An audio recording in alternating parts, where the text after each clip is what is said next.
Yo, what's poppin' YouTube? We are back again with another episode of We Got That Smoke with none other than Minister Louis Farrakhan. We'll be back, you all. Enjoy. And now, how many Masons are in here tonight? Would you raise your hand? All Masons and Shriners. Okay, most of the people are not Masons, but I want to talk to the Masons and to the people. You notice, Mason, when you get your first 3 degrees, you say you were at a what? A dead level. Watch this now. See, when you're horizontal, that's a dead level. When you are raised from the dead to a living perpendicular, watch it now. You go to a living perpendicular, you make right angles to the earth. How many degrees is in a right angle? How many? 90. Isn't that something? How many degrees do they offer you in the lodge? 33. Oh, well, let's look at that now. Follow me. You've been raised. Follow this now. If you are raised half of 90 degrees, that is an acute angle, 45 degrees. But you are less than 45. You 32, 33. You just about crawling. There's your piece. You don't have enough knowledge to come all the way up. You just crawling. Water freezes at what temperature? 32. Then everybody below 32 is frozen. And when you freeze something, it is what? Dead. Talk to me. All right, now look at this. Y'all all right? When you get to the 32nd degree or 33rd degree, you begin to say, Assalamu alaikum. You begin to say, there's no God but Allah. And you begin to know something about the Holy Quran. And you begin to say, I spied Mecca. But you can't go there. You can just spy it. Brothers, don't get angry. Sisters, don't get angry. You haven't yet been raised. And the secret to the whole thing is you. You notice you never try to integrate the white shrine. You integrate everything else except the shrine. The white shrine. You know why? Because you're the secret. The secret revolves around a man named Hiram, who was a master architect. And somebody schemed on Hiram, hit him in the head,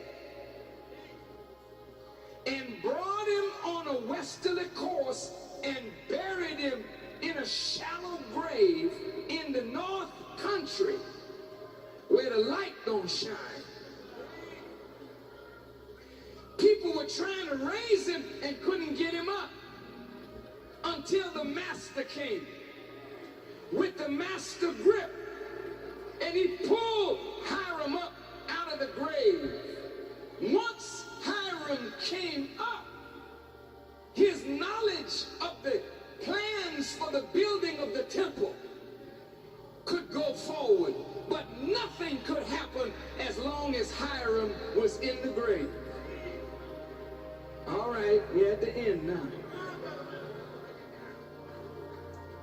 Brothers, sisters, white folks know that you are the descendants of master builders.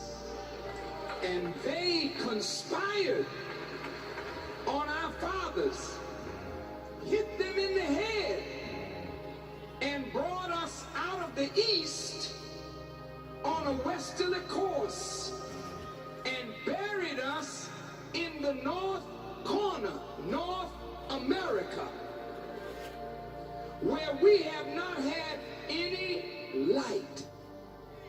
But the scripture says the people that walked in darkness have seen a great light.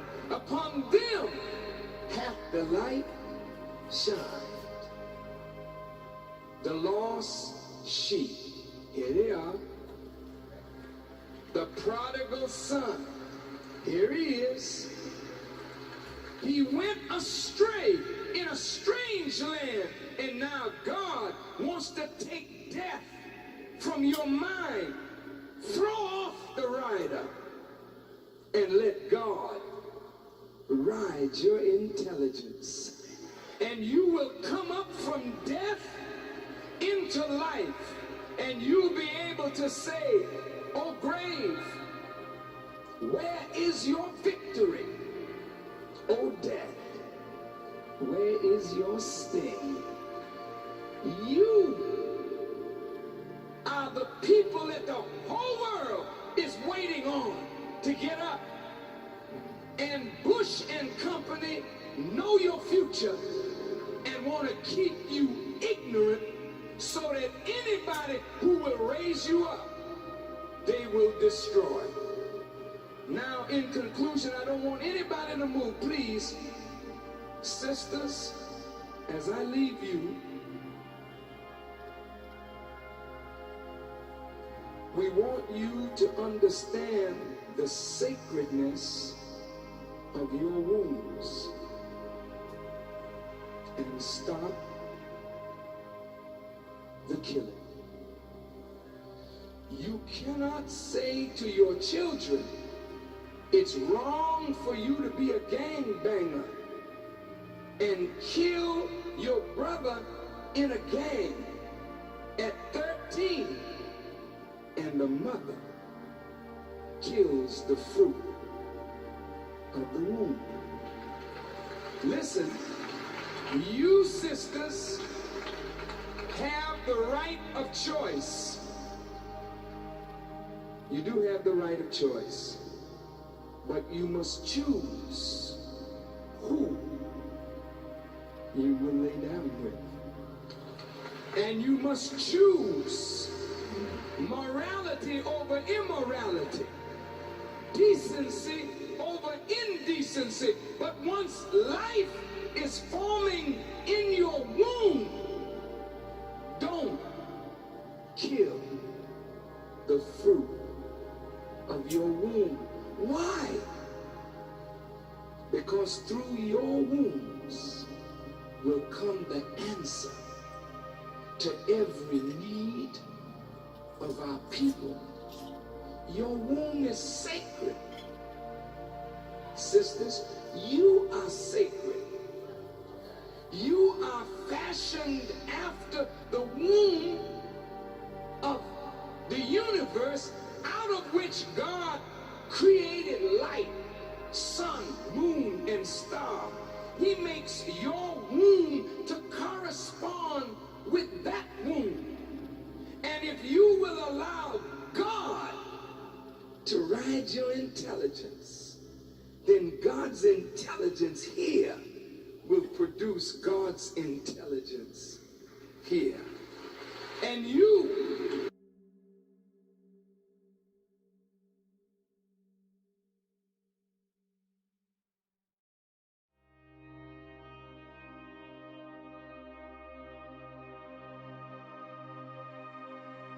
will not produce grapes of wrath. But you who love Jesus, you just become like Mary and you'll produce Jesus again and again and again and again and again. So I'd like to close this, don't move, by giving you a personal story from my life that I share with audiences across the country because I think it's necessary. My mother, about a year before she passed, told me that she regretted the fact that she tried to kill me when I was in her womb. She said, I tried to abort you 3 times with a hanger, and it didn't work. And I decided to let you be. You know why she wanted to kill me? Because she became pregnant with me under circumstances that were not the best. And sometimes, sisters, you will become pregnant under circumstances that just not proper. And to hide the fact that you are pregnant, you think of abortion first. Now, I don't want any sister in here to get any guilt feelings, because that's not what I'm saying this for. What was is past. It's gone. We can't get it back. And God doesn't necessarily want you to feel guilty over what was. But just listen to this. My father was a real light-skinned, what you would call handsome man. My mother was a real black, beautiful woman. You know how some of these so-called handsome men are? They like to sort of play. My mother's a serious woman. She wanted a man. She didn't want a man, you know, that was going about. She really loved the man, but she got tired of the man. And one night while he slept, she did him in. And when he woke up, he was in bad shape. And that was the end of that marriage. She married my brother's father, and she had my older brother. But you know something about these first loves? They sneak back in the picture. And that light-skinned, handsome man came back to his former wife, and I was conceived during that time. Now, a man may not know what's going on, but women always know what's happening. My poor mother was in serious trouble. When she couldn't get rid of me and decided to have me, my brother's father was rather dark, and he wanted a girl. So she said, well, I hope I get a little girl, and God, I sure hope he's black.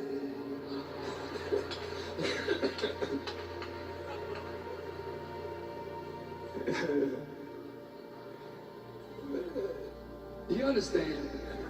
Now you may wonder, well, why are you telling this? We didn't know this. You didn't have to tell this. It ain't none of our business. It isn't. your business.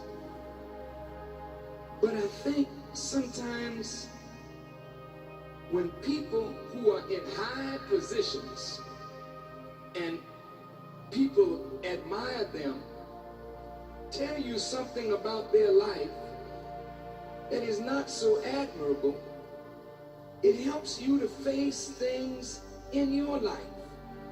People in positions always try to make the other people think they're so holy, so pure, they don't make no mistakes.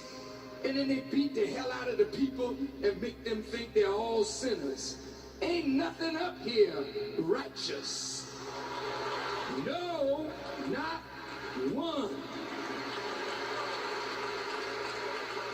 And that's a fact. And I ain't saying nothing wrong, did I?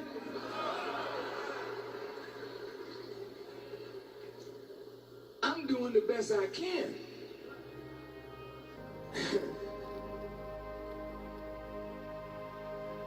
Striving to be right. My point is, sisters, I'm really talking to you and to the brothers. My mother knew she was in trouble, and the only person she could turn to was God. And that woman prayed and prayed and prayed. I'm forming in her womb now. And her prayers went down into what she was making. The circumstances on the outside were bad. It forced her to go to God and put God all in me. Listen, listen, listen, listen.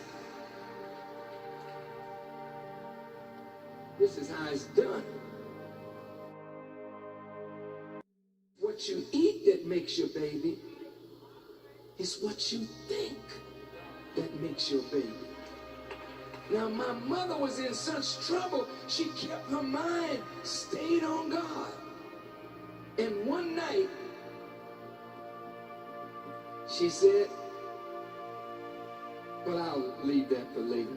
She just kept praying. So when I was born, when she looked at me, the masquerade was sure over. There ain't no way in the world my brother's father would ever look at me and think I was his, because my hair was rather blonde and I was very light, very light. So her husband had to know the truth, and it broke up the second marriage. And my mother took my brother and me, and from that day on, she gave her total life to my brother and me. She was a God-fearing woman who made a mistake. She was so independent and so hurt that she hurt the man. She never asked none of them for a dime. She just took my brother and me alone. Like most of you sisters got these babies, but no man. But don't you ever give up, because in your womb, you didn't even know you were pregnant, but God knew. You didn't form the clot, the embryo and the fetus, but God did. So none of us are really ever alone. You don't need a lot of company to do what you know is right. Just call God to be with you, then stand up like a man and a woman, and you can conquer. I'm telling you what I know. I'm telling you what I know. My mother put God in me. And when I came out, I was a strange child. Everybody that saw me said, he be something. Not because I was light-skinned, but there was a certain spirit in me. You can go back and get all my teachers. They knew I was a man that they could not play with.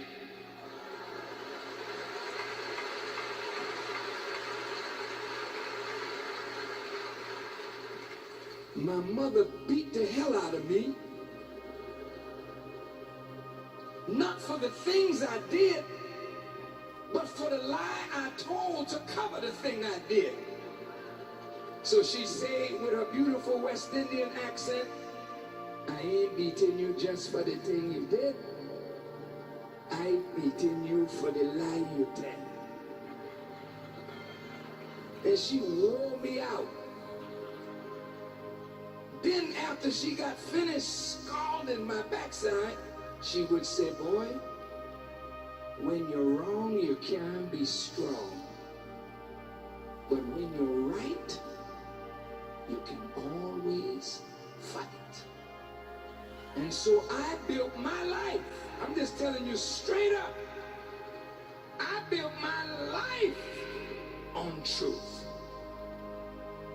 And I built my life on trying to be right so that I could always fight. So my mother, before she died, I went into her room and she was cradling her womb. And she said, son, I thank God for what my womb produced. She said, I feel sorry for you have a very hard life. So many people depending on you. She said, but son, do you remember I told you that when I was carrying you in my womb, in a dream, I was walking and the street began to raise up and I began to fall backwards. And a voice said, pray. And I said, what shall I pray? And the voice said, say, Lord, help me to overcome my difficulties. And when I said that, son, the road went down. She said, remember that prayer, because your life will be full of difficulties. And she passed on. Now, every woman in here, you do not know what your womb is holding, and you do not know the future of the little child sitting next to you. Take care of that son. Take care of that daughter. Give them the best that you have, because that child may be another Abraham, another Moses, another Hannibal, another Muhammad, another Tamerlane. It may be a giant. Let the child be. And those sisters who may have had an abortion, if you will remember the words of Jesus, when the woman was found in adultery and he wrote in the sand, who is without sin, let him cast the first stone. And nobody could cast the stone. Jesus said, woman, where are your accusers? And then he said, neither do I accuse you. Go and sin no more.